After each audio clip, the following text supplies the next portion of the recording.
Good afternoon, everyone. Let's take our seats and take care of business today. I want to thank everyone that's here, the assistant superintendents, the staff, and we do have two council delegates that are with us this afternoon. The Honorable Daniel So Chinala, up from the northern area, and then my nephew Edmund Yazi here with his daughter.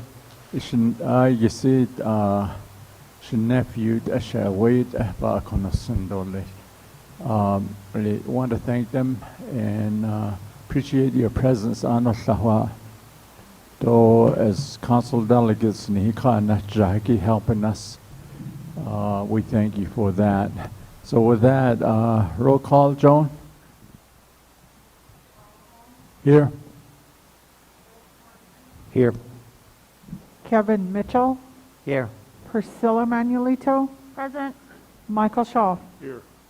Thank you, Joan. We do have a quorum, so let's begin with the Pledge of Allegiance. Michael, can you lead us?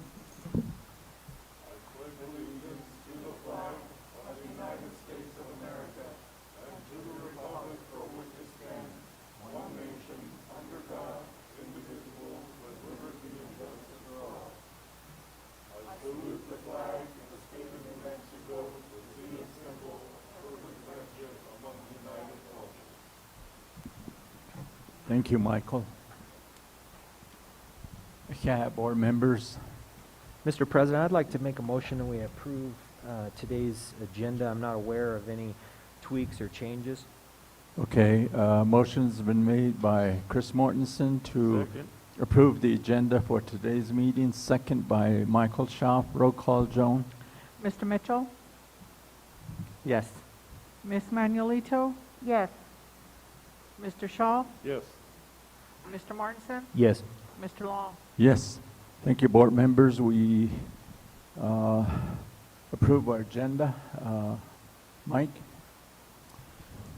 Recognition. President Long, members of the board, thank you for the opportunity to continue to do recognitions for not only staff but members of our community who contribute to our students and in furthering their education. We've kind of split up. We have several, as you know, we've had several recognitions that have happened over the last few months. We'll have several more going up into the summertime.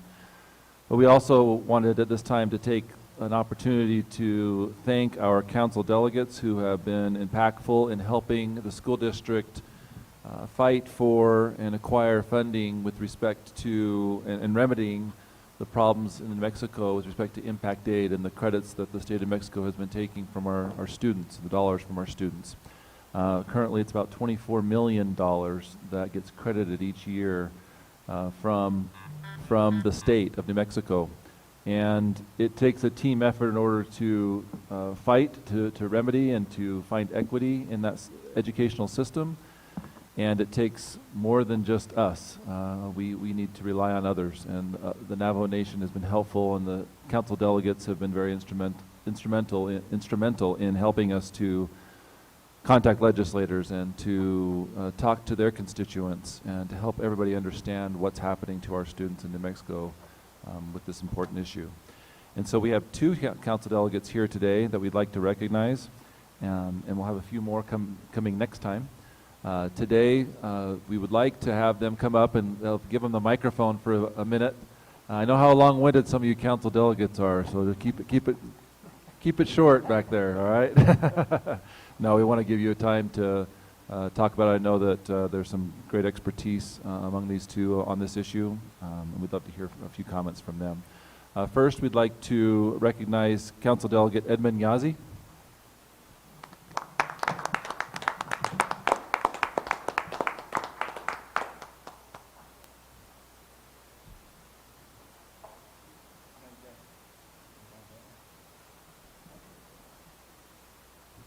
And just so people know, we not only have a certificate but also a plaque for them and the other council delegates It says, an appreciation to Ed Minyazi, Honorable Navajo Nation Council Delegate, for your support for impact aid funding and of GMCS, Gallup McKinley County Schools. I know where the camera is. It's over there, I believe. Whatever it is, whatever we're allowed to these days. Welcome to say a few words and then shake people's hands. Well, thank you, everyone, especially for the plaque, school board members, and also our staff here. My daughter is also here. She goes to school at St. Bonaventure as a fifth grader. I just want to say, first of all, then Mr. So, my colleague with the Navajo Nation Council, just want to say thank you for this plaque. I mean, it's not very often that we get recognized with a plaque or gifts and whatnot, so, but I do really appreciate this. I know anytime when it comes to our students, our young kids, we're always there to support them in any way, and I know the board has proven that too as well, whether it's trying to help them out in their education by just talking to them, and sports as well. And one thing I just want to say real quick, I do really appreciate the RU, the principal there. They have a strong band class, and I'm into music, everyone. My son plays in a metal band. I do play with him, and we had to take a big break because of this virus. But when I do go to basketball games or the graduation at the RU High, they have a band class, and I really appreciate that as well. But thank you, everyone. I'm not going to be long-winded, and so I'll leave it at that. Yeah, thank you, everyone.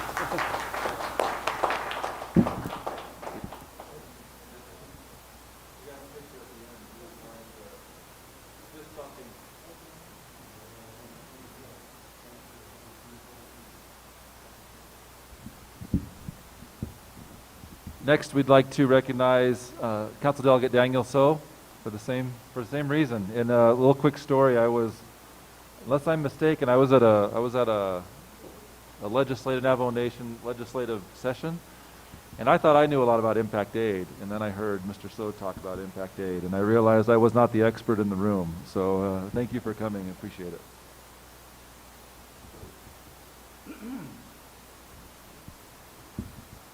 Yeah.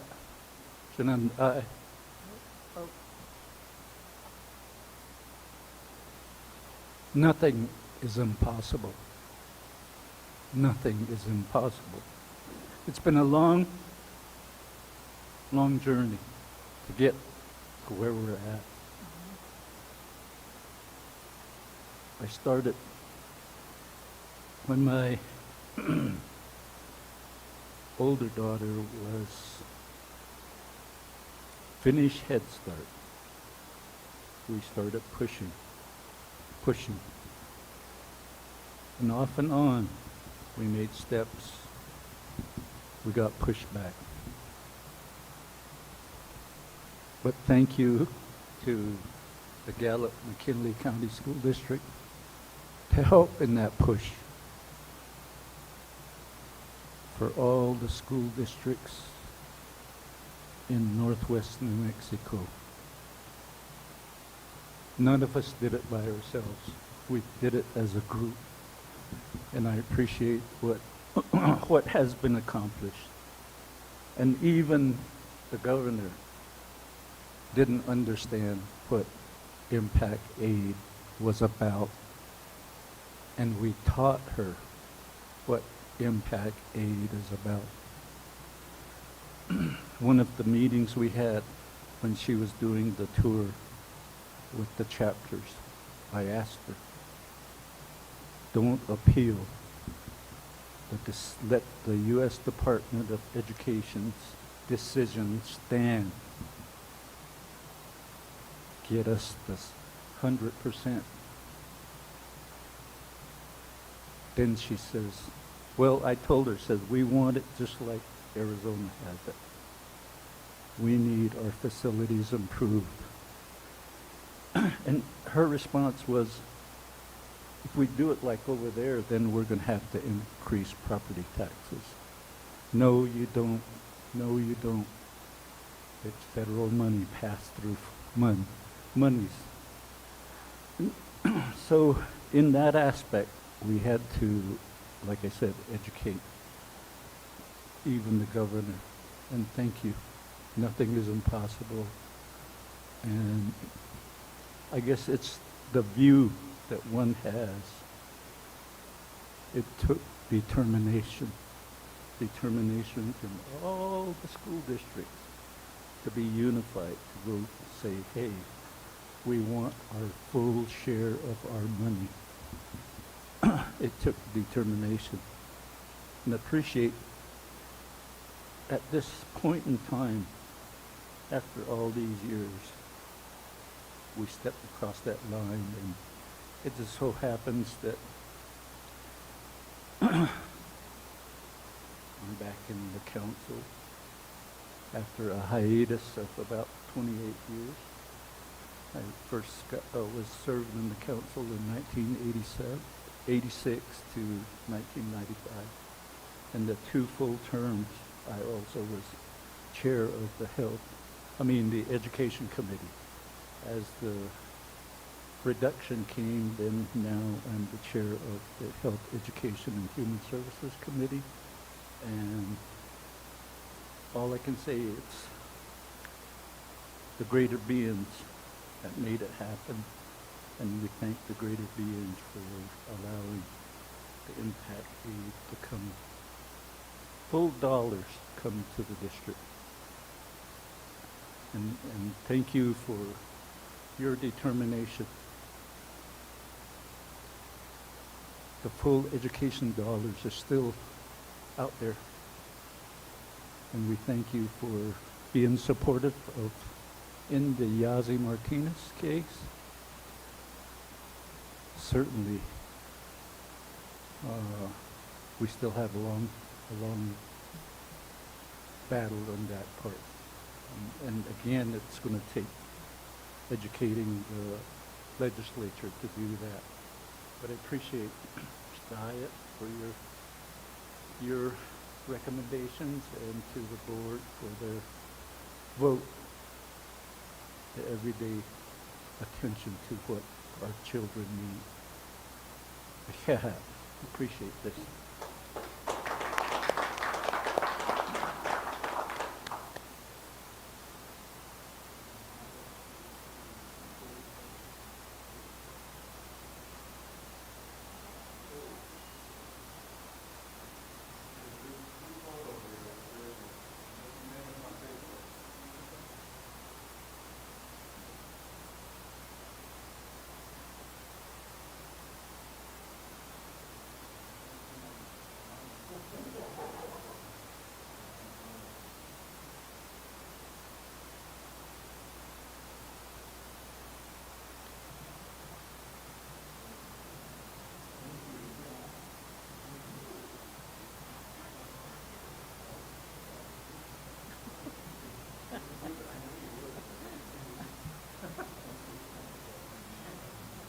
Okay. Oh, that's okay. Uh-huh.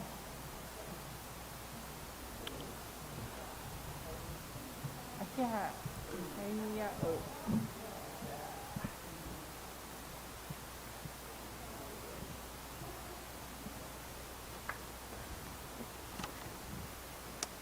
And board members, as we wrap up the presentation, I'll talk a little bit later about the specifics of House Bill 6. It is still, I believe, on the governor's desk to be signed, but we have a level of confidence that it will go through without any changes to that bill. We look forward to having that signed up, but I'll give some more specifics a little bit later in my presentation. Our next recognition is for another group of employees. We've been trying to have as many employees come in as possible over these board meetings in the spring to recognize their efforts. And one of the groups that has not been, in my opinion, recognized enough for the work that they've done, not only in every year, but specifically this year, our transportation department and our bus drivers and those who service our students were in a unique situation this year in that there weren't a lot of students to take to school.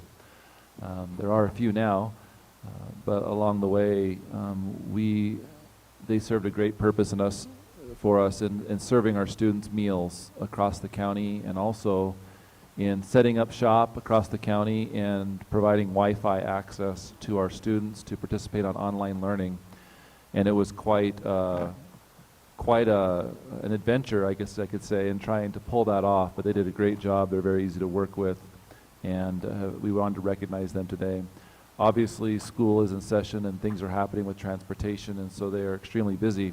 But we did produce plaques for each groups of employees and we're going to have Giovanna read their names off from each area of the district, so they can have a plaque in their department, and we also have certificates individually for each of them also.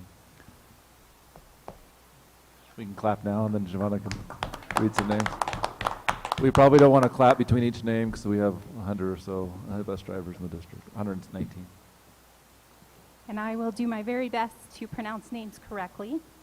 From our Crown Point area, Bonnie Benali, Roger Freeland, Orina Grace, Felix Coina, Shirley Martin, Lauren Pablo, Lionel Sleuth, Gwendolyn Yazzie.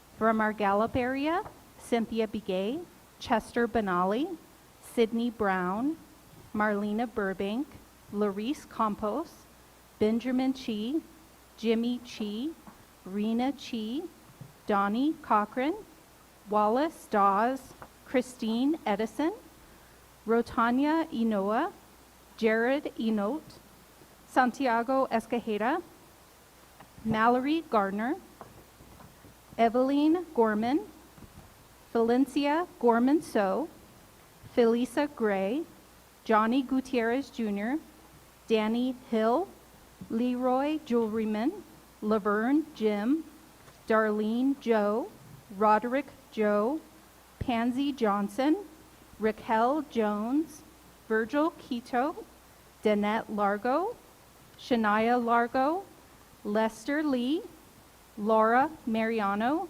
Lillian Marvin, Leona McCorkey, Jose Mendoza Aguilar, Charlie Meyer, Bernadette Montano, Arnold Morales, Cornelius Plummer, Sharon Roberts, Charles Rohan, Wilkeson Sage, Bernice Silversmith, Kevin Smith, Sharon Spencer, Bernadine Talahoving, Lawrence Talahoving, Gilbert Thomas, Daniel Toledo, Tony Tom, Eliseo Urias, Logan Juanica, Deidre White, Carmelita Willetto, Dwayne Willetto, and Felicia Wood. From our bus barn, Corrine Smith, Motor Pool, Jeff Bond, Billy Wyatt, Dory Armenta, Anthony Manuelito, and Quentin So. Our Navajo area, Lenny Bedoni, Keith Begay, Philip Hino, Josephine Mark, Marlon Mark, Alvin Morris. From our Theroux area, Filbert Begay, Geneva Bennett, Paul Booher, Jordan Brown, Ella Chapo, Tommy Garcia, Marjorie Lee, Markeel McCrae, Tommy McDonald, Judy Platero, and Dareth Willette, and Bertha Yazzie. In our Tohatchee area, Eva Begay, Calvin Ben, Louis Benali, Alden Billy, Geraldine Charlie, Lucita Charlie, Jane Curley, Glenford Dunkley, Lee Johnson, Joanne Kay, May Lowley, Genevieve Long, Shelley Mariano, Ronnie Nakai, Cynthia Smiley, Deidre Smith, Alexian Spencer, Linda Spencer, and Paul Tom. And from our Sayagai area, Eugene Antonio, Leland Billy, and Alvin Toledo. These are the amazing men and women who have taken care of our kids ever since March, whether it be delivering food, providing Wi-Fi to buses, and also transporting our greatest asset, our students. Thank you so much.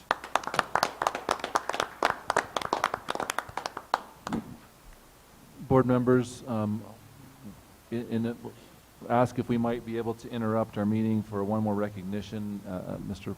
Halona is also on his way. If that's okay, we can continue and then stick him in there when he arrives. Mr. Long? Yes.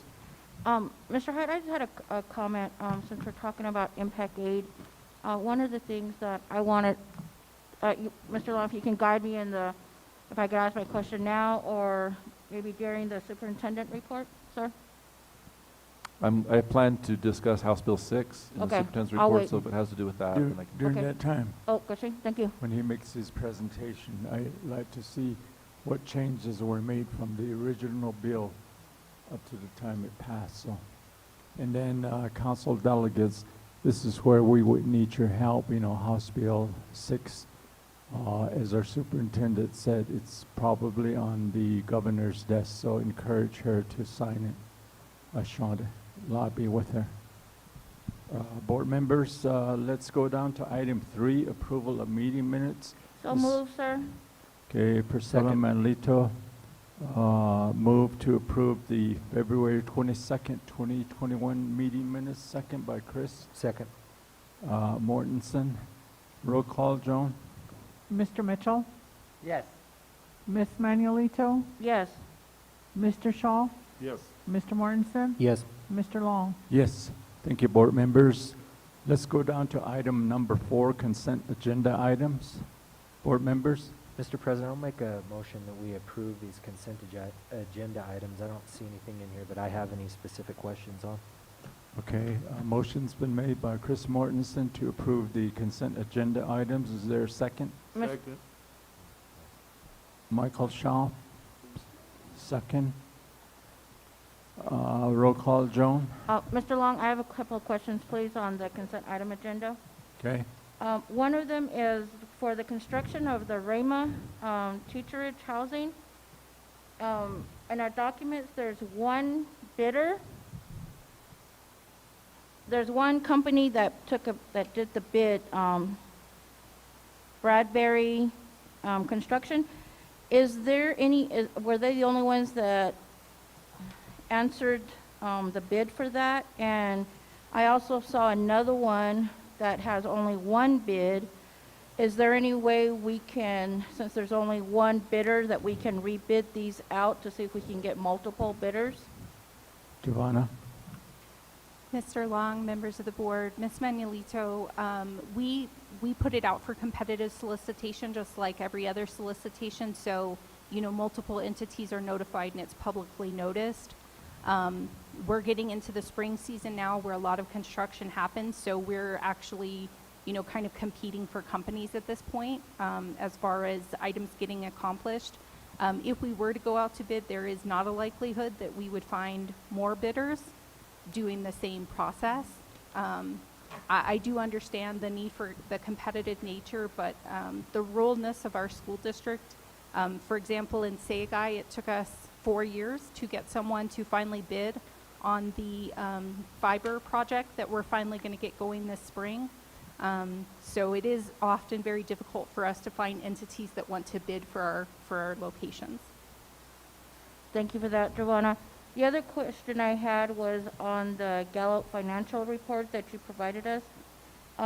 There's one that says, is this for the school year of the Impact Aid construction initial budget? I'm sorry.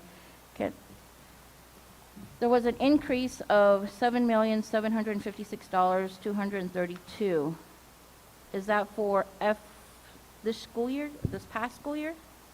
So, Mr. Long, members of the board, Ms. Manuelito, you may remember that we were awarded both outside of adequacy funds and impact aid funds. The state took a little while in actually getting those funds set up for us to be able to actually utilize them, and so this is the establishment of that budget. They finally designated Fund 31-200 for that. Previous to that, they were asking us to carry the burden and be reimbursed. We did explain to them that that is a significant burden for the district to carry, and so they were willing to set up a fund, and as soon as we get that done, they're going to forward fund the funding to us. So And this one is of from the- prior legislative Yes. sessions. Okay, thank you. The other question I had, I see Rehoboth and St. Bonaventure on also our financial report. Could you explain why those are on here? Sure. So, Mr. Long, members of the board, Ms. Manuelito, as receiving federal funds, depending upon the authorization, this is 24301 funds, which was the first CARES Act funding. That legislation specifically required that we provide equitable services. You may remember in just recalling this conversation, when we were awarded those funds, we did let the board know that we had to provide a certain dollar amount to each one of those entities based upon their students. So while our award was actually over $7 million, the district only got about $6.8 million of that to use for ourselves. Thank you very much, Giovanna, and Thank thank you. That's it with my questions. Higashim. So no further questions. Let's have a roll call on the consent agenda items. Joan? Mr. Mitchell? Yes. Ms. Manuelito? Yes. Mr. Shaw? Yes. Mr. Mortensen? Yes. Mr. Long? Yes. Thank you, board members. We passed the consent agenda items. Let's go down to study circle. Mike? President Long, members of the board, thank you. I have a few items today to discuss as part of my report. The first one, I think I'll put the last one first, which is House Bill 6. I think since we have already started a discussion, there's some questions about impact aid, that I give you an overview of that bill and what's transpired. As you know, and as was mentioned, that bill is still on the governor's desk, and so we will do a full legislative overview next board meeting to kind of go over not only impact aid, but also give you information about bills that passed that have to do with education in New Mexico. I'm not going to go into a lot of detail, but I think to start maybe the conversation or my presentation, I think listening to Council Delegate So, if you were able to recognize how emotional this issue is for many people, especially people in our part of the state, because in my opinion there has been such a strong force behind keeping those credits and taking dollars from our students, because it became a significant part of the educational financial formula in New Mexico. I would also add, unfortunately have to add, that there was also a level of not only unfairness, but it was stronger than that. Sadly to say, there was a racial piece to this also that I have talked about before. But we quickly realized as a team of school districts locally that we could no longer be as nice in asking for this to be remedied because that wasn't working, and it hadn't worked for many years, and people had been working in pockets in order to fight for this funding. But it took as Mr. So and Mr. Yazzie talked about, a team effort into tackling this issue because there's a lot of expertise in the state, and there was a lot of people against us in the state. But we decided that we needed to be blunt. We needed to make sure that we attacked this from all angles, whether that was lawsuits, whether that was challenges to the federal government. As Mr. So mentioned, important piece of educating legislators and the government on actually what's happening, because it is very complicated. Educational funding in New Mexico is extremely complicated. For somebody to understand in a few words, it takes time in order to understand. Impact aid takes time. It took me time. It took me months, if not years, to really truly understand what was happening with respect to this funding and how it's been taken and what it was supposed to be used for in the first place. But specifically, House Bill 6 is kind of the culminating effort of a lot of years of fighting for these dollars. And it is not perfect, yet it is a huge, giant leap forward in returning dollars back to our students. As I mentioned before, there's $24 million that comes back to our district through this bill this next year and for years after. But for New Mexico, that number is close to $60 million, primarily for Native American communities, but also for low income and also military families in districts in the state of New Mexico. The bill also returns $500,000 and forest reserve dollars. If we're going to eliminate the credits, it was talked about a lot over the years to make sure we eliminate all the credits and they all go back. Currently, those credits were only being taken for $500,000 and forest reserves, just in order to take the dollars from Native American communities. And so that was part of the bargaining in getting that done. House Bill 6 was carried by Representative Lundstrom. It also was sponsored by Speaker Egolf on the House side. And this bill, there were actually 4 bills in play during the session. The 2 bills that kind of came out from both sides was SB 41. Mimi Stewart sponsored that bill, and Lundstrom, as I mentioned, House Bill 6.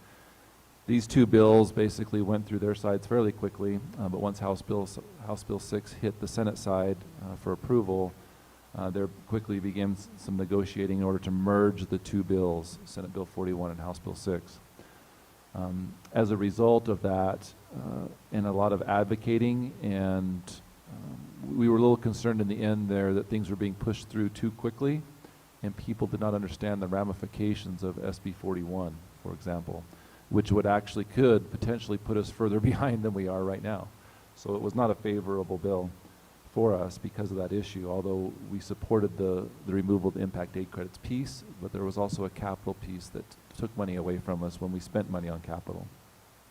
In the end, it was decided that there were significant ramifications of that bill and that there needed to be some time to look at it. And so House Bill 6 ended up being a bill where we will keep impact aid dollars, credits, or actually all impact aid credits, they'll no longer exist, and we'll be able to, for about at least 5 until 2025, that we'll be able to use those dollars freely, specifically for capital expenditures. It can also be for at-risk students, and also for Native American needs with respect to education.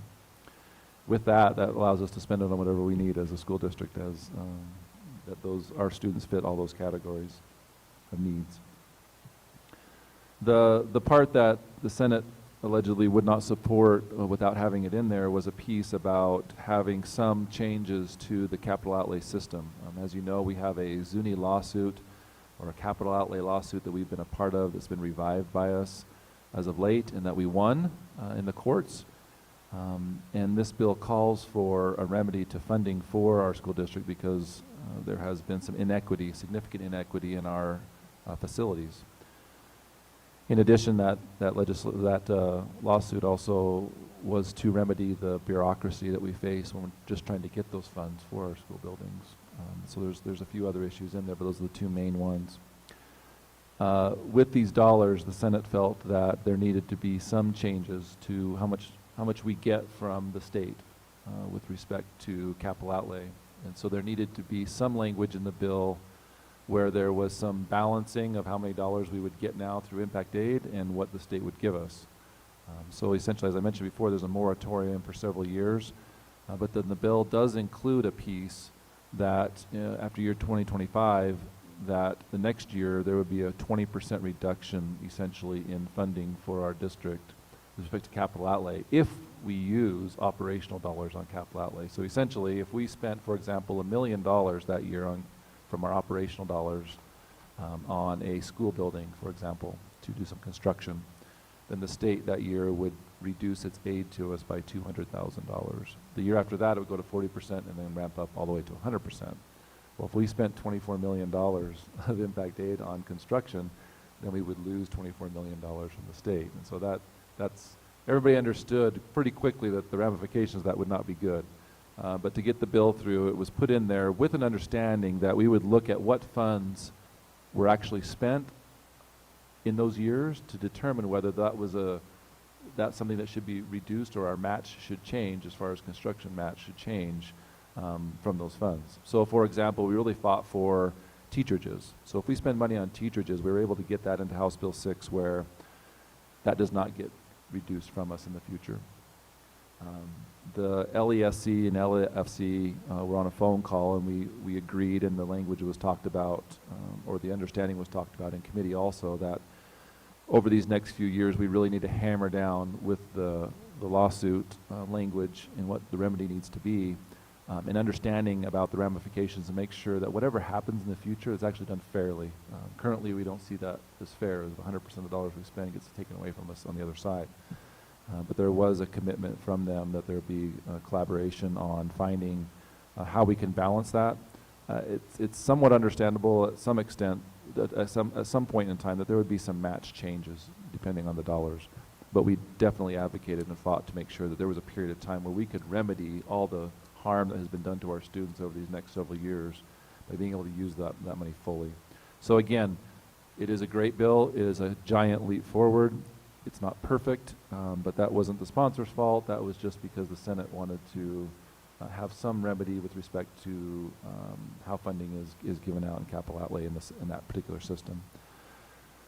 So that's a quick overview of kind of what House Bill 6 is. We'll probably talk about it again in the future, and I could probably spend another hour on that particular bill and what it entails. But just to appreciate the school board, the school administration, and the school district, the other few districts that really stuck their necks out there for this particular legislation and for impact aid, and for all the government entities and representatives here today for really educating and advocating for these funds. It's been a tough battle.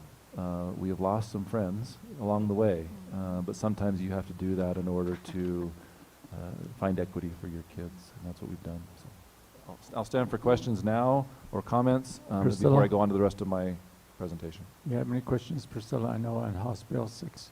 Yes, thank you. Thank you, Chair and Superintendent Hyatt. You know, this, like I mentioned before, you know, we started this battle, I think, well, the actual lawsuit, my first term when I became a board member. But, you know, the fight has been years before that. And just hearing what has progressed through the legislation, you know, it's interesting how, you know, before this was area that nobody knew anything about, and monies were stolen from our children for decades, and billions of dollars were spent in other school districts of our children's funds without no one saying anything. And I think until we started really addressing and the unity of other tribes and pueblos across New Mexico has really put this this funds in the spotlight. But I think one of my biggest concern, first of all, my first question is, you mentioned 4 bills. What happened to the other 2? I know that Munoz was one of them. And the question I have is, between Munoz's bill, I know that we contributed a lot of dedication and work into that bill. How is that different from the revise or the revision of House Bill 6? That would be my first question, sir. And I do have another one. There were 4 bills, as I mentioned. House Bill 6 we discussed. Senate Bill we discussed. Senate Bill 41 we discussed. I believe Senator Munoz's bill was SB 225. Don't hold me to that, but I think that's what it was. And that was a bill that didn't have any restrictions whatsoever. The other bills did. Those other 2 that I discussed.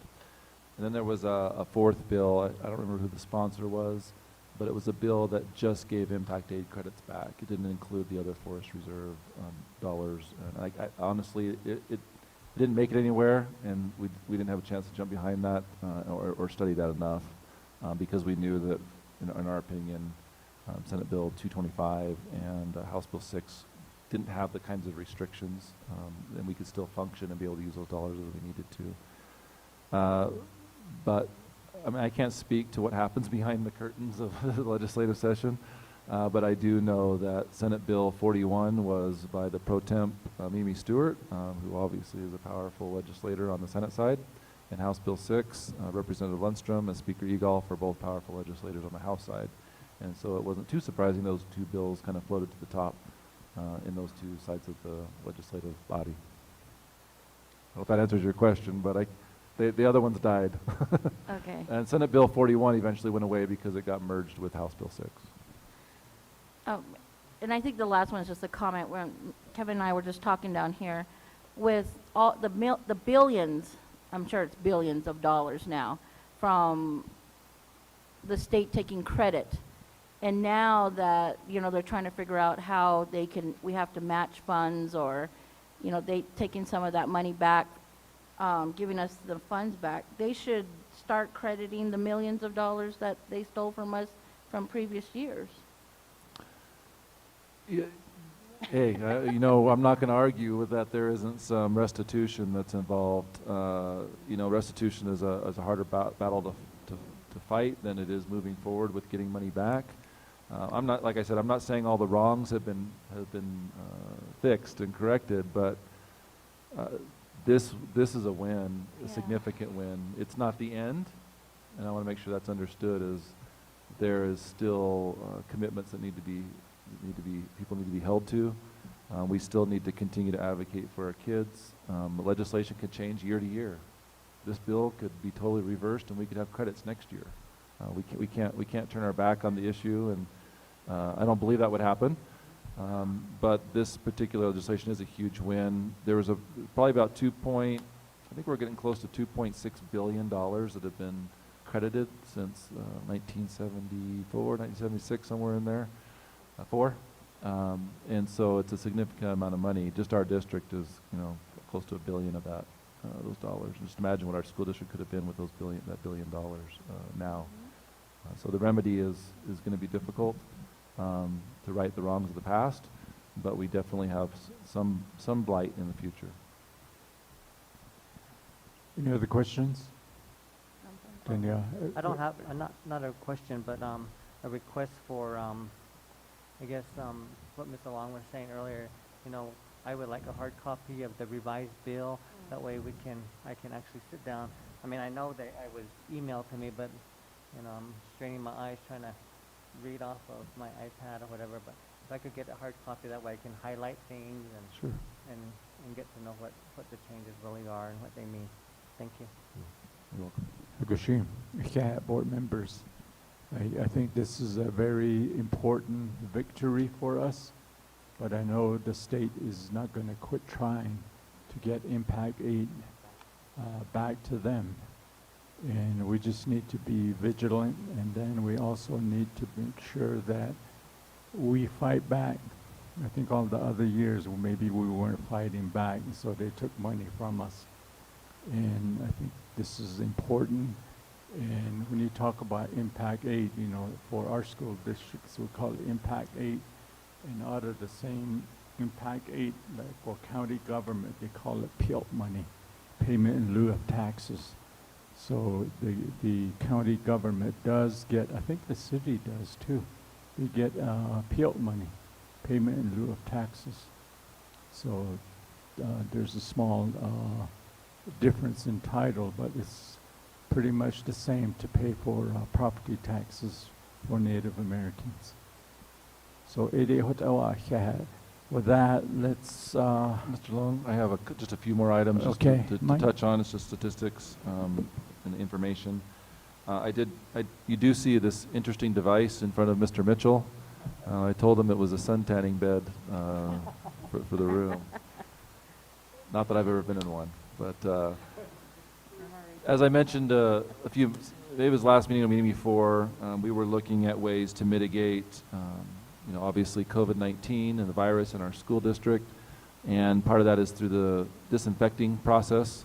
And we have done a lot of things with respect to our custodians and the way that we function as a school district and as schools in order to mitigate COVID-19. Well, we also were thinking, we were really trying to think of different ways in which we could not only do it now, but also continue to keep disinfected schools in the future, because, you know, students getting sick in multiple different ways, whether it's the regular flu and those types of germs that kind of float around in schools, cause a harm to the educational process, especially because students have to stay home when they're sick, or teachers have to stay home when they're sick. And so we're not just thinking of now, but also in the future of ways in which we can keep our schools disinfected, not only through our own physical efforts, but also through technology. And so this next to you is an initiative that was approved not too long ago in order to purchase UV light robots for the school district. And essentially how these work is these illuminate rooms with UV light and move around rooms and classrooms and hallways and gymnasiums, and flash a high dose, I guess you could call it, of UV light to disinfect surfaces. And we actually tried it out just earlier. We disinfected when you entered this little corridor before you came in this boardroom, we disinfected a before the meeting started, and it was kind of fascinating to watch. And then to actually go in and you can actually smell the disinfecting. It's kind of interesting. It actually literally burns in some ways with that light, everything in the air, and disinfects. Even like skin cells, you'd be shocked how many skin cells float in the air, for example, that this light actually kills off, and you can actually smell it in the air. It's kind of fascinating, the technology. But these robots, essentially each night they go around school buildings, or will, and offices, in order to go around each room and emit this UV light in the middle of the night when people aren't around, because the health problems with having this right now, if we were to turn it on, would not be, don't believe it would be good for us. So at night these go around when people aren't in the room, and these actually can detect, chairs and walls, actually can detect if people move around. It has heat sensors, so it can turn off if it suspects there's some sort of or if there's a human in the room. A whole bunch of safety features to ensure that it can do its job at night. They go around the school building and again emit this radiation emit this light in order to disinfect our schools. It was specifically, we had special education students in our building, and we used Medicaid funds in order to purchase, because a lot of our special needs students are tactile, and they want and the touching and the handling of objects. We wanted to make sure that we now and in the future try to keep cleaner surfaces in our school buildings. And so, it's hard sometimes to talk about some of the silver linings of this tragedy that's happened with respect to COVID-19 in our community, but there have been some positive things that have helped us grow, not only through technology, but also the cleanliness of our school buildings and in other ways. And so we're excited. I wanted just to be able to show you what the unit looks like. On Wednesday at 11 o'clock, we invite the board members and others to Twin Lakes Elementary, where we will have a media presentation and a question-answer session with not only the company, UVD Robots, and myself. Would love board members to be there if you can and make some comments. We'll also be doing I'm not sure when it will air, but we'll also be doing a presentation to KOB tomorrow. The company and myself will do an interview. And this one is named Henry. It doesn't have its name on it yet. But at each school site, the kids are naming the robot. They'll probably never see it because it gets docked in the corner. And then when people go home is when it does its work at night, in the middle of the night. But I'm not sure what Twin Lakes Elementary, what they're naming theirs, but you'll find out on Wednesday. Mr. Hyde, how many did we get? 37. 37? 37. Just a couple quick statistics, then if there's any questions, I can take those. Just wanted to make sure you know that there's 22% of our students are currently attending school. 89% attendance rate currently, online and in school, both combined. Vaccination rate, we're now over 75% vaccination rate for staff. And I know that 16-year-olds and older have been starting to get vaccinated in our community also. Again, I think we're one of the most vaccinated areas in the entire state of New Mexico, and I'm sure to some extent it's contributed to our red to green status, and hopefully we can get to turquoise. And lastly, sports has been going on. As you know, some of you I know have watched those games on our camera system that we've installed. We've also started our ticketless entry requirements, so no longer is there paper tickets that you get. You pay for it online and just show the person at the gate your phone. Another thing that has brought us into the future from learning from the pandemic. And then sports seasons for the fall will actually end regular season next week already. That's how fast the seasons are this year. State championships, I believe, will happen the week after, and then we'll move into winter sports, basketball and such, wrestling. So, board members, if there's any questions, I'll feel free to answer them, or you can catch me later. Mr. President, I have a couple quick questions. The first question I had was actually about the names. If we were having some kind of naming contest or something like that, I think that'd be good to get the kids involved. They'd probably think that's fun. Yeah, And they then- are. Great. And then I was going to ask, will that thing remove this large regrettable tattoo I have on my leg? If you it gets pretty hot, so if you actually stick your side on there and we put some UV goggles on you, Sizzle it right off. we'll probably disinfect you pretty good. You're pretty filthy, so. Mr. Long, I just want to say thank you. I know we didn't get a chance to utilize our sports passes this year, but it was a good initiative. I don't know if I know Kevin was the one that kind of brought it up, but thank you for the initiative, though. I mean, I know we have only a week left, and we'll try to get out there, but thank you for the passes. We haven't figured out how to do your passes as board members, but we'll get you something flashy. Hey, real nice. But those of you that, those of you that participated in the Eastern Agency Council meeting, that was the one I brought out, remember, that we had robots. And when I made that report, I thought, I wonder how many of them are imagining a robot that has, arms and stuff like that. But that's pretty much it, which sanitize schools to make it more safe for our kids.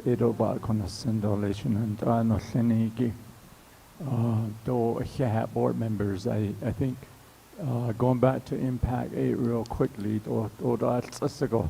I know that House Bill 6 probably would have been supported and approved at a earlier date, but Senator Pinto, so we had to do that letter to the editor, that's coming from the board members in the and I think that pretty much put a lot of pressure on her, according to people that were calling me saying that they call her and all that. So it's just for your information. So with that, let's go down to notices and communications. Board members, you can read those and ink them on your calendar. Let's go down to new business. New Mr. business Long, A. Are you going to do? Oh, yeah, okay. Mr. Halona, thank you for coming.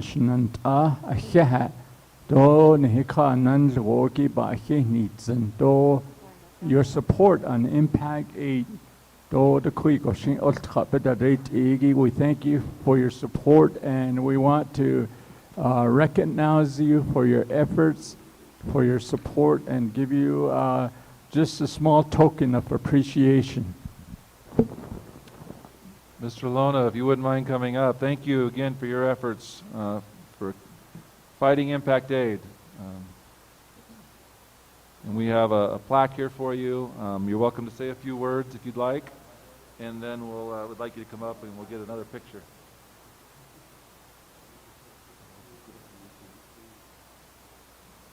Oh, you're a little bit taller than I am. Everybody hear me good? I'm Pernell Halona, Council Delegate for District 14. I represent Tohatchi, Nashchitty. Oh, okay. So you can see that muffled sound. I represent Tohatchi, Nashchitty, Coyote Canyon, Mexican Springs, and Twin Lakes. It's all the land north of Gallup, halfway to up towards Farmington.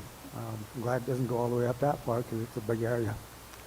But I just wanted to say a few things about Impact 8. I'm glad we've been fighting this since I started. I know you've been fighting this for a long time already, Mr. Hyatt, before I joined the council.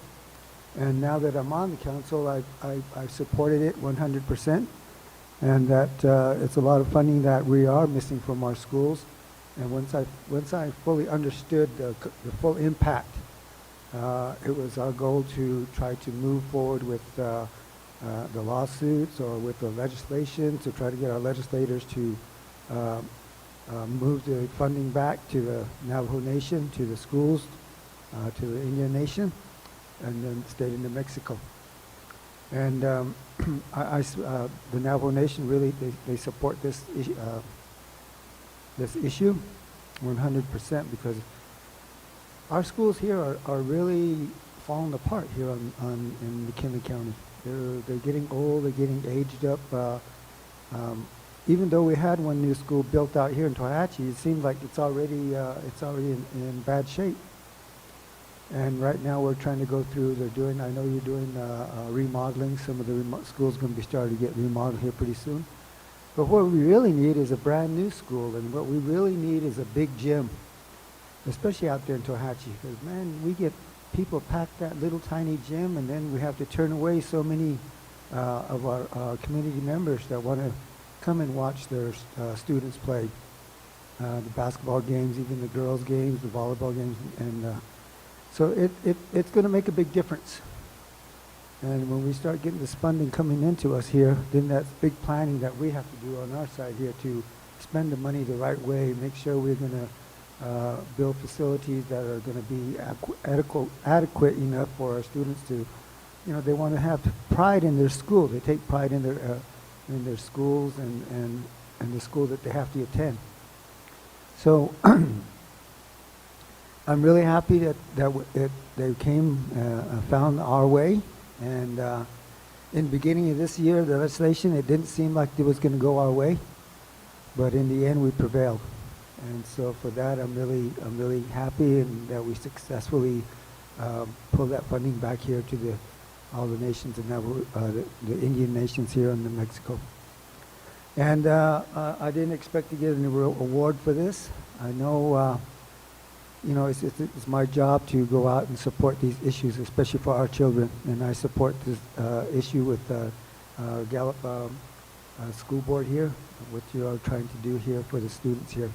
Because I have schools here. I have 4 schools out there in Tohatchi, in my area. And, of course, we also have BIA-funded schools in our area as well. So the next step is to create bigger things for Tohatchi. You know, if we get the bigger school out there, we'll be able to service more students. I know a lot of students have been going to different schools and spreading out all over the place. When I first came back here to Tohatchi and started seeing all these other schools when I was doing basketball officiating, I saw a lot of parents from Tohatchi that have put their students in different schools all around the county here. And I thought that was really interesting. It was really nice to see that we're really expanding out, especially from Tohatchi. And when I left Tohatchi years ago, after I graduated from Tohatchi in 1978. Boy, that's a long time now. And I remember my father, when he was a council delegate, he was working for the Navajo Nation, and they didn't have schools out there in Crown Point. They didn't have True School. They didn't have Tohatchi High School. All the kids were bused here to Gallup to go to school. I remember my brother would get on the bus at 6 o'clock in the morning to go to school here, and he wouldn't get home till 6 o'clock, 7 o'clock at night. And then my dad worked real hard to pull the school funding out to build the new schools out there across the reservation. I remember it was one of the things he did. And so now I come full circle. I had the opportunity to try to support our district here and get our Impact 8 funding back here for the McKinley County schools. And so it's a real treat for me to know that I did participate in this issue here, and that we really support the issue for our students here in our Gallup McKinley County schools. So thank you very much. I appreciate the award that you've given me. It's one of the things, this is probably the first award that I got. And maybe, and with luck, if the Lord has it in his way, that he put me here to help to support this, then this might be the first of many awards that I will achieve. So thank you very much. I appreciate it for your all your hard work here. Thank you.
Thank you.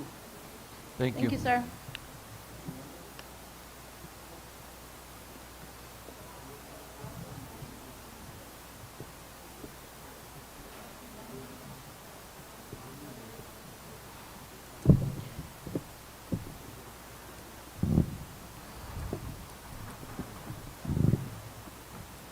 Um, Mr. Long? Yeah, Shannon, thank you for coming over and for recognizing your efforts. I see by here needs and Shannon, no Shinigi, though I should I can't not just only. We will look to you for continued support. So, thank you. Mr. Long, if I could just comment to the gentlemen before they leave. Our council delegates, thank you very much. We look up to you from our nation, especially when we need like support on this kind of House bills or legislation. Thank you for all that you guys do. For Shajat, Daniel So, and Mr. Harlona, thank you for being on the Indian Education or the Health Education, the HESI committee. Thank you for that. And Mr. Yazzie, thank you for always supporting our initiatives from Theru and for St. Bonaventure.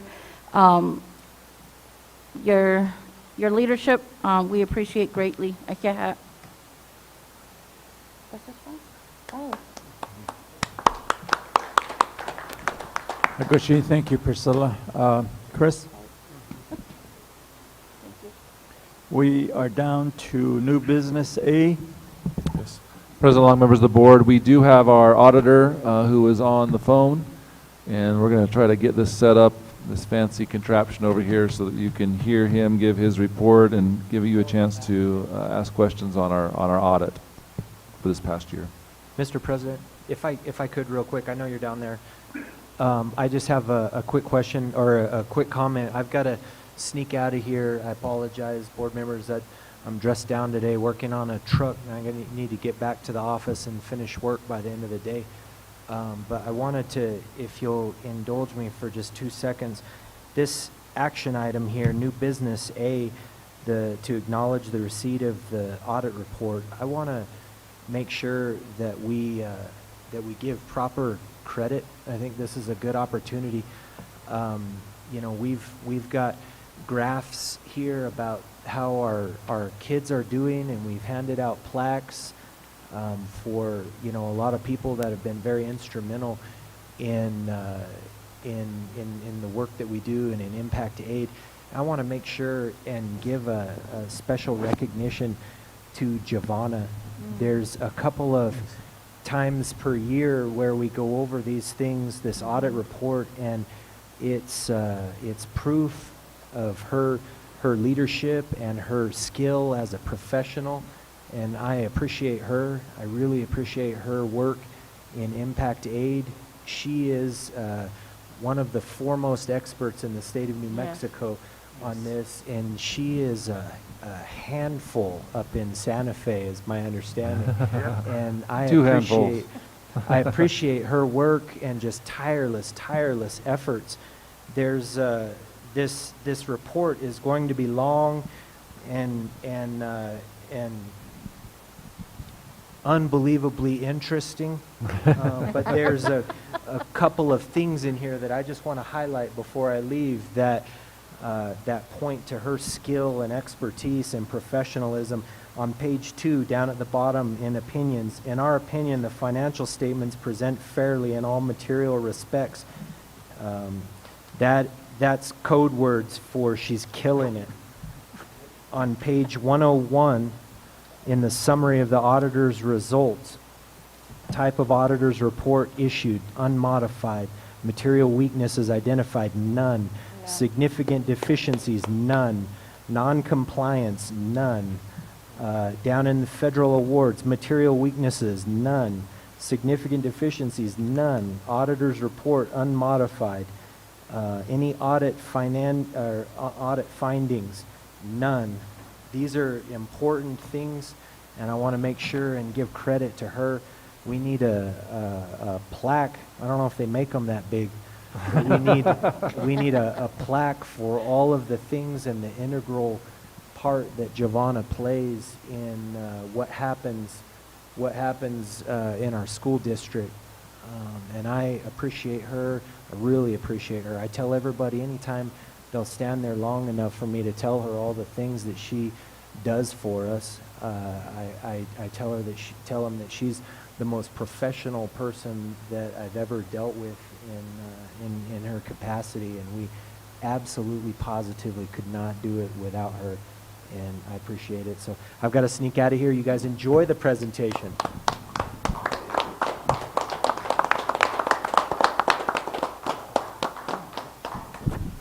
Great job, Giovanna. We appreciate the work you do for us. Thank you so much. I don't know. I'm not sure our auditor is going to follow that, but we're gonna try. Is he available? Take care, Chris. I am here. Yeah. Nope, you're fine. It doesn't sound. It doesn't come through real clear, but I can hear you. Would you like me to do the presentation? Extra small, huh? Okay. Well, I will start. We do have that PowerPoint that helps us hit all the bases, and I think you have been told of some of the highlights already. But let me go through the presentation. This is Farley Benner speaking. I'm the president of People Landers. We can't hear. And It might be better with a cell phone than. At least you can stick the microphone a little. Ashwaditsa. Go. Need to turn up the volume a little bit, I guess. We could do a Zoom too. testing 1, 2, 3. No, it's muffled. Yeah, it's muffled, yeah. Okay. And make sure he's on a cell phone. That might help. He may be on an office phone. It's not as clear as a cell.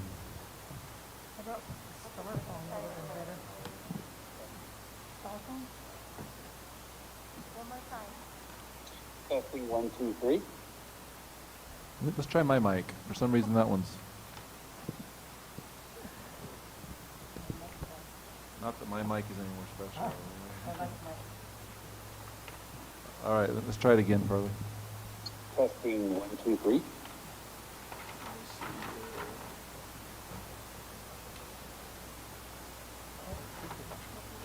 All right, try it again. Testing 1, 2, 3.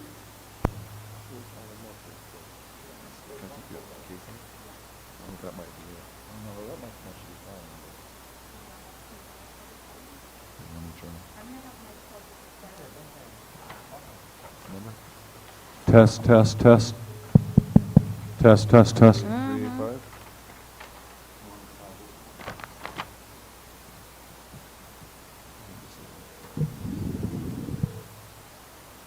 This is Farley. All right, I think we're a little bit better now. Can you do a test? Testing 1, 2, 3. All right, That is better. That's much better. Better. Okay, wonderful. Would you like me to start? Yes, please. Okay, well, we have that PowerPoint, and we are going to use it to just hit all the bases here on things to communicate to the governing board and anybody in the public at this point in time since the audit has been released. This is Farley Benner, President of Hinkle Landers speaking, and I will go ahead and walk through the pages. So page 2 is the agenda. And this is what we cover all of this in our what we call the exit conference before we send the audit to the Office of the State Auditor's Office for their review and release. And you will note there is that confidentiality, which is what is in place until the state auditor releases it. So, of course, everything is completely open to the public at this point. And so we'll hit some auditor's communications, the results of the audit and whether we have any findings, which we don't. And then we have several years of financial trends. And the last thing is just bring to attention everybody, there are some new accounting standards for governmental entities. So page 3, there's the folks who worked on the audit, the team. I was the partner. McLennan Enriquez was the audit manager. He had some help from 2 other staff members. And page 4 just outlines what we do as auditors. So our job is to determine, are the financials materially correct? So we look at that and we would propose adjustments when needed, and then management will look at those adjustments and see if they agree with them. Look at the internal control structure of the district, and if we saw any material weaknesses or significant deficiencies in the structure, we would need to write those as findings and communicate them to the governing board. And then there are limited, well, I'm jumping here, there are additional testing, which is state audit rule testing, or just to ensure that the organization is following state compliance rules based on that statute that we show below. And then the last thing is there are limited fraud procedures that we do, but they are limited. It's not a forensic or a fraud audit. And just to clarify, these type of audits are often, they're not designed to find fraud, and so they often don't. But anyway, those procedures we do, we would of course let you know if we found anything. The second audit we're doing is the single audit, or what we call here federal awards. So we have to test whether the district is in compliance with the expenditure of the federal dollars. And so we test that and look at the internal controls over the compliance. And there's a fraud risk assessment involved there as well. And all this information rolls into one audit report for the board, for management, and the public, of course, because it is released at this point. I will be very summarized on this because this is just detail that we communicated during the exit. But management's responsible for the numbers. So while we put the audit report together and the notes and things like that, management is responsible for the accounting policies, checks and balances, estimates, and all of that. So I'll keep it brief and stop there. You can always slow me down and if you want me to clarify any more. But page 6, here's what we as auditors are responsible for. So we test everything and type things out, follow these standards, which are bullet pointed here, and that's how we get to our independent auditor's opinion, by doing all this stuff. So that's who's responsible for what. And page 7 is how things went this year. So accounting practices year over year have been consistent, no new accounting practices in place. So we do a lot of proposed adjustments, as that is part of the engagement. So I believe, as everyone knows, or I think just about everyone knows, is that you work on your cash basis month to month and all year round, and then the audit has to be presented on modified accrual and full accrual, which is that different presentation. So we make a lot of cash to accrual adjustments. That's why you see that number there, 55 adjusting journal entries, and most of those the majority are reconciling fund balance at the accrual basis. While the audit is going on, the client gives us some adjustments and we put those in. And there's other adjustments we put in for what's called the government-wide presentation. No adjustments that we skipped because they're immaterial. And it's possible for us to say, well, we don't need to put that in, but we would have to communicate that properly to management.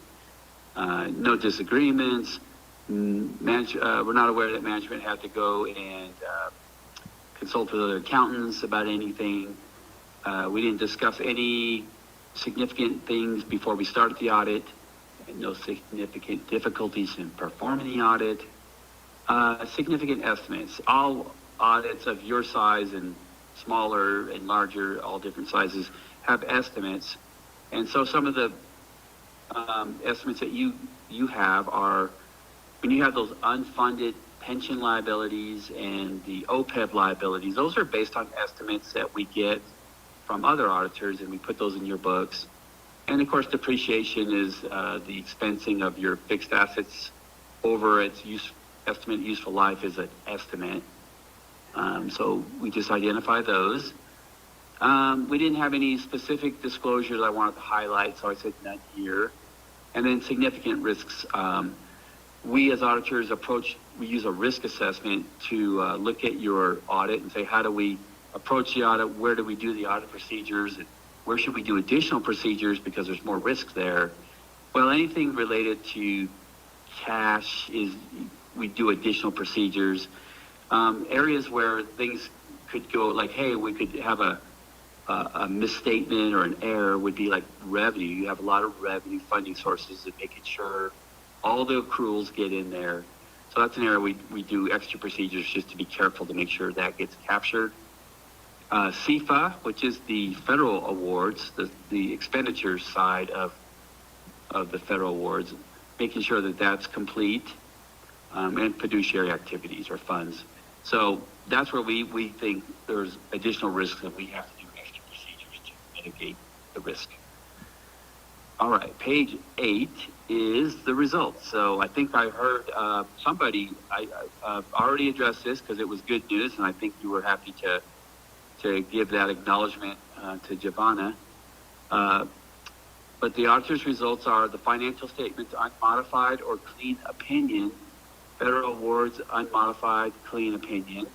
So we believe that all those numbers and the way you spend your federal dollars are correct, materially correct.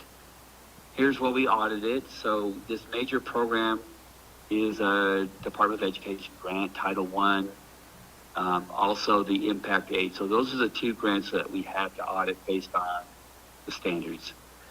No findings. So last year there was no findings that we had written up, and then this year you stayed consistent with that. No findings. So that was good news. And then page 9, best practice or recommendation, something to consider if it's in the best interest of your organization, is to ensure that there's a process in place to capture all federal expenditures on the SEPA, Schedule of Expenditures of Federal Awards. So just making sure that it's all captured in there. I think there was a process. We're just being careful in that area to make sure we capture it also. Page 10, I can keep these fairly brief, but we do have the financial trends, and there are 7 years here that we can look through, and you do see the assets sitting at $558 million. You see how those have trended through the year, so a little bit down from the last 2 years, but the liabilities are significantly lower as well. So your equity or the net position is at $200 million. We'll see when we go through the following slides that there, like in 2015, things were added, so more liabilities, those unfunded liabilities were added, and that's why your equity is lower in 18, 19, and 20. So moving on to page 11, here's your current ratio, which is a ratio that measures liquidity. Anything above 2 means that you don't have any liquidity issues, that you're comfortable paying your obligations. So see how that trends there. And then page 12 is a little bit more detail of the assets. So no surprise, your capital assets make up the bulk of your assets at $417 million. Cash is at $50 million, so higher than it's been in several years. And then here's some of the things that you don't really have control over on day to day, like through your budgets or anything. Is the pension deferral, and then lower is the OPEB deferral, which is just money being sent to those plans. So that's the majority. Those are the big numbers on the cash or the assets. And then page 13 is the liability side. And there's a big number, that net pension liability. That's another number that you really don't have a lot of control over. You're a participant in the pension plan, so that's your slice of the pie of the unfunded pension liability held at the state. And let's see, bonds payable is lower than the prior years, and you can just kind of see, the rest of the numbers trending there. So that's how you get to the $358 million. And it is good to see, look at 2014 through 17, there was no OPEB liability. So those that was a new accounting principle. And that's why these big numbers got put on the books starting in 2018. So, page 14, capital assets just compared to depreciation. So, you just see how those trend. And then page 15 is the net position or equity over time, broken into different categories. The capital assets is the biggest piece. So that's your capital assets subtracting out whatever debt you use to finance it. And then you just have other categories, your fund balance restricted for debt service, for capital projects, for special revenue programs. And then what's unrestricted is at 217 million. That's negative, and again, that's because you have all those unfunded pension liabilities in there. So if you subtracted those, you wouldn't have that big negative number. Page 16 is revenue at 268 million, so that's a big jump. The expenses varies year to year, so there was a big change in that position. I think a lot of that was because those estimates changed on those unfunded pension liabilities, because we're at full accrual on this presentation. Page 17 is charges for service, so just little areas of breaking down the revenue. So this is the program revenue, and you just see the changes. I'll kind of move through them. Page 18 is the general revenue, so you see the state equalization. There was a big jump there. There's this pension revenue. This number there's just a big adjustment. So that number, as you see, is not prior years, and we put it there just to break it out to show the big change. So that's why that number is so much larger. That's one of the main reasons. Page 19 is expenses by the broad categories, and you just see how they trend throughout the years. Page 20, year-over-year comparison, and you see the variances. So no surprise that there's changes because of COVID. So anyway, you can see those variances. And page 21, new accounting standards. So fiduciary activities is going to have a major overhaul in the way it's presented, and it's possible that some funds that were called fiduciary in 2020 may not be fiduciary in 2021. They may be determined that they should be special revenue funds. So that's going to be a big change for the district. And that's it. We're done. So just again, we do thank management and finance and everyone. We do appreciate the work and the professionalism there at the district that makes this audit run smoothly, and as a result, you're not getting any findings because that's obviously an indication that things are running well. So I can stop and stand for questions or discussion. Questions, board members?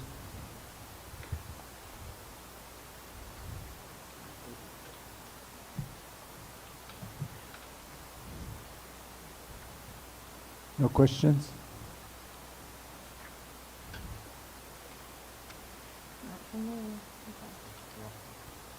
No questions. Maybe just one Okay. question. There's nothing to question. On the agenda, it says, we acknowledge receipt of the audit. So basically, does that mean that we can't share the audit report for now? You can? Okay. Thank you, Giovanna. Mr. Long, I know you asked for questions, but just like what Mr. Mortensen said earlier, there's nothing really to question. I mean, there were times when we did have the findings and we questioned those and what we were doing to improve those and what we were going to implement to make those changes and to get rid of that finding, but there's really nothing to question right now. Everything looks great, so Wishing that's I- the hard work Just of for everyone. reference, I think it was 4 years ago we had 14 findings? Yeah, it was crazy, and we had a lot of Yeah, questions yeah. then, and some of them were repeated findings, and, you know, we're trying to find out how we could get rid of those, and it's thank you. It's Yes, amazing. so under new Great work. business, under A, just need a motion and second. I'll motion to Priscilla, acknowledge the receipt of the 2019-2020 audit report for Gallup McKinley County Schools. negotiating motion's been made by Priscilla Manlito, second by Michael Shaw, to acknowledge receipt of the 2019-2020 audit report for Gallup McKinley County Schools. Roll call, Joan? Mr. Mitchell, Yes. Ms. Manuelito, Yes. Mr. Shaw, Yes. Mr. Long. Yes. Thank you, board members, we approved that. Thank you, Farley. Let's go down to new business B. Approve the permit cash transfer is listed on NMPED from 994 cash transfer request. Giovanna?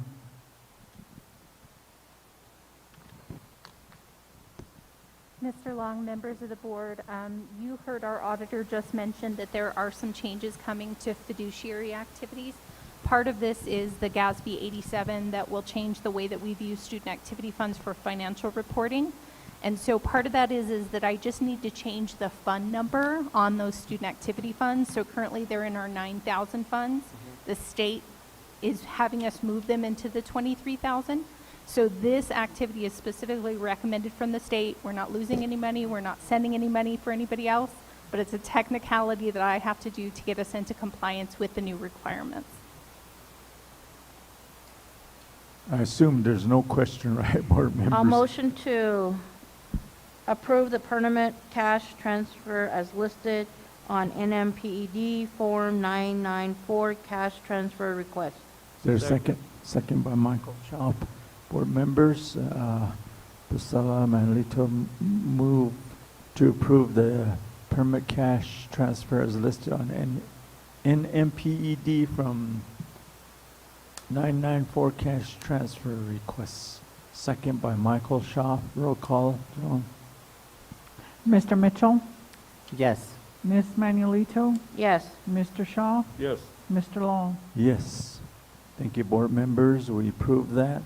Let's go down to new business C. Board members.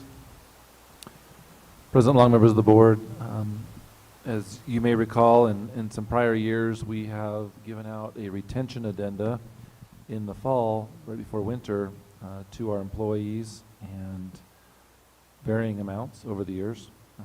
This year was a difficult year with the pandemic, that we had some budget issues in the state of Mexico that we were uncertain about, and we're not able to provide a retention addenda in the fall. For this spring, even though we are late in the year, we are recommending, and I know that it's been asked for, an opportunity to provide that retention addenda if finances improve or the outlook improves, let's put it that way. At this time, we do feel that we are in a position where we can offer a $1,000 incentive, for a retention incentive addenda for our employees, all full-time employees. We want these to be paper checks and would like to ask the board members if they could pick a school or two that could potentially hand those out and thank our employees for the incredible job not only that they've been doing, but for sticking with us during this difficult year and in years to come. One of the things that we need to let you know, it was not in the documentation, that we need to be a part of the motion is in order to avoid any anti-donation issues, we need to ensure that these funds are given to employees who are returning for the coming year. And so even though that wasn't an initial requirement that we put in your packet, we did have consulted with legal counsel and have looked at audit situations, and we want to make sure that we continue with a clean audit in the future. And so we will need that to be a part of the motion, that the employee must return next year, whether that's through a letter of intent or whether that's through signing of a contract.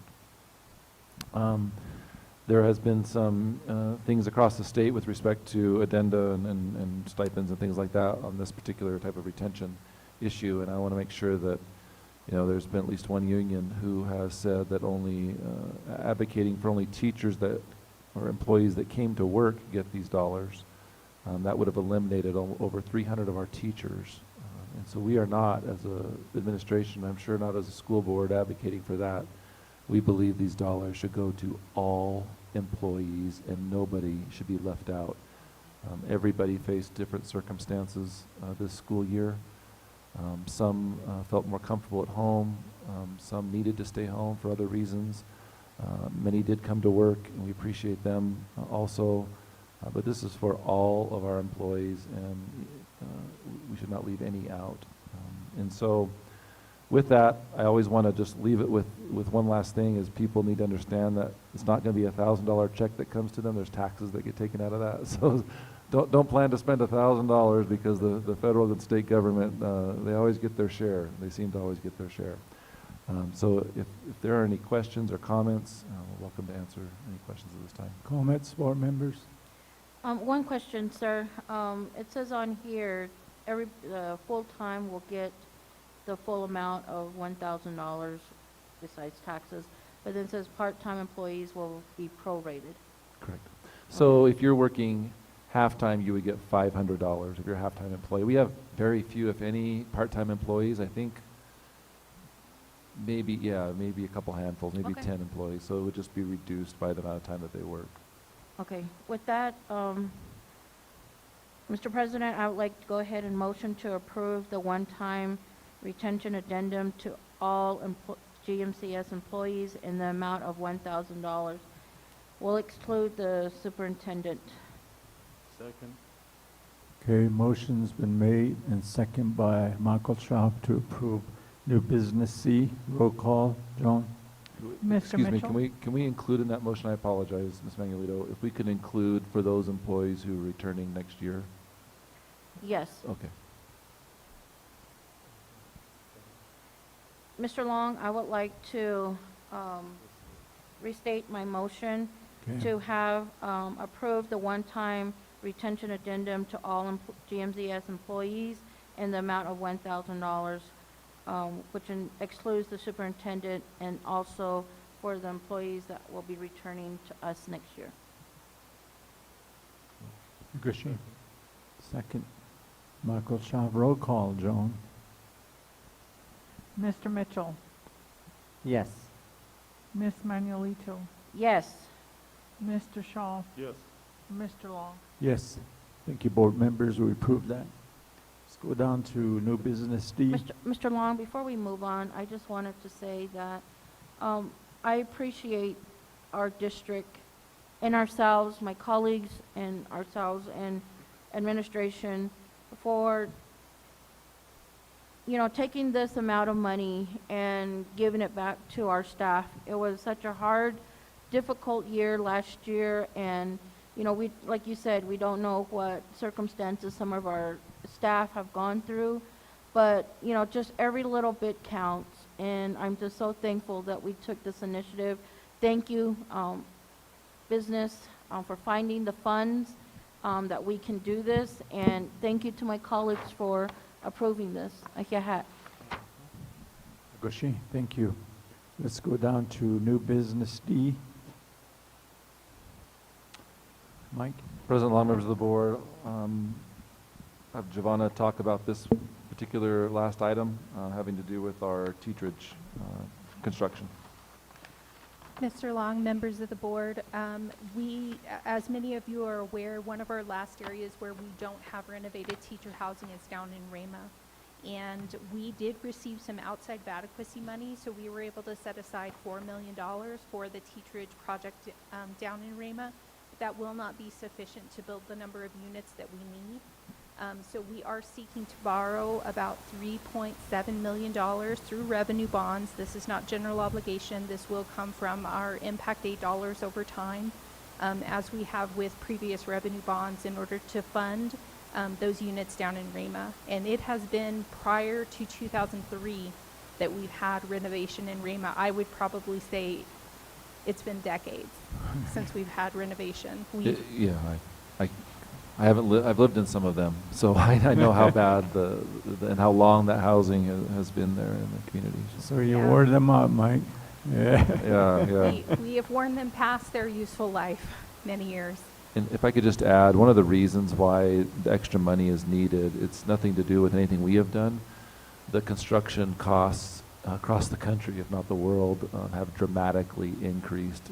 I think a 2x4 is 3 times the amount right now. A piece of sheeting is almost 4 times what it was not too long ago. And so those construction costs really put a hamper on us using the less money in order to do the work. And once the drawings came back and the costs went up, it's going to take a few more $1 million.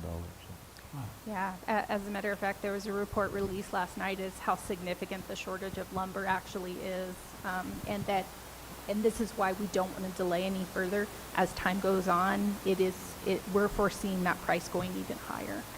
So, Mr. Long, I just have clarification for me to understand this. So, what we're doing is the $3.7 million that we need to finish this project. We're asking New Mexico Finance Authority for that funding that takes some of our impact aid monies. No, it's kind of like, if you remember in the past, we think we spent $50 million on Teachages and Tehachapi and through and to build all those new units. And so essentially it's kind of like a loan. You know, they give us the money and then we make payments back to pay off that debt. Okay, but we're going to be Just a using, smaller amount. what you're saying is we're going to be using our impact aid monies to pay them back. Yes.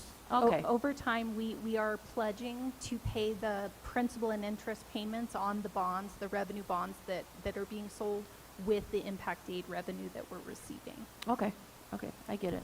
Kushi? Thank you for that clarification, sir. Sure. And Giovanna, thank you. Sure. Thank you, Giovanna. So board members, what is your pleasure?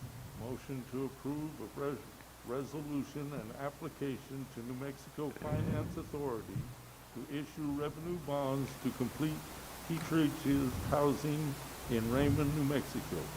Is there a second? Second. Kevin? Okay, motion and second made. Roll call, Joan? Mr. Mitchell, Yes. Ms. Manuelito, Yes, Mr. Shaw, Yes. Mr. Long. Yes. Thank you, board members. Executive session. Yeah, then we go to item number 7, executive session. Motion to adjourn to executive session on a discussion of limited personnel matters pursuant to 10-15-1 H2 of the Opens Meetings Act for receipt and discussion of personnel report for the superintendent regarding specific individual employees contained in the report. Discussion of pending or threatened litigation pursuant to section 10-15-1 H7 of the Open Meetings Act with legal counsel regarding the pending PBCs before the PELRB between the school district and the labor union. The board's appeal of the rulings of the PELRB in case numbers 114-20 and 122-20 in district court. The administrative appeal of the fiscal year 2021 impact aid determination of the U.S. Department of Education's impact aid director, the implications of the administrative judge's ruling and possible appeal of the fiscal year 2020 impact aid determination of the U.S. Department of Education by the PED, the Hickory lawsuit, personnel matters related to specific individuals contained in the personnel report from the superintendent, including grievances and personnel actions, and the lawsuit by the school district, joined with other school districts for a declaratory judgment and mandamus as to the authority of the PED secretary in district court, including PED's involvement as an SEA in tribal consultation. Okay, motion's been made by Michael Shaw to go into executive Mr. session to President? discuss this. Just a slight correction here. It's Chicharella lawsuit. Yeah, Chicharro. Is there a second? Second. Second by Kevin Mitchell. Roll call, John. Mr. Mitchell? Yes. Ms. Manuelito? Yes. Mr. Shaw? Yes. Mr. Long? Yes. 2:41. 2:41, we will convene into executive session.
Board members?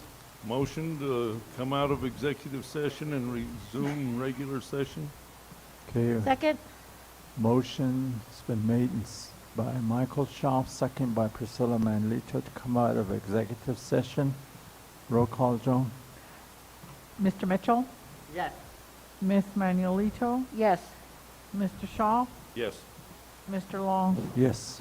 3:32. 3:32. Thank you, board members. We have come out of executive session, and we just heard reports from all the items that are listed for the executive session. No action was taken. That's it. Motion to adjourn. Okay. Motion made by Michael Shaw to adjourn. Is there a second? Second. Second by Kevin Mitchell. Roll call, Joan? Mr. Mitchell, Yes. Ms. Manuelito, Yes. Mr. Shaw, Yes. Mr. Long. Yes. 3:33. Thank you, board members. Thank you for being here and doing business. Have a good evening. We are adjourned.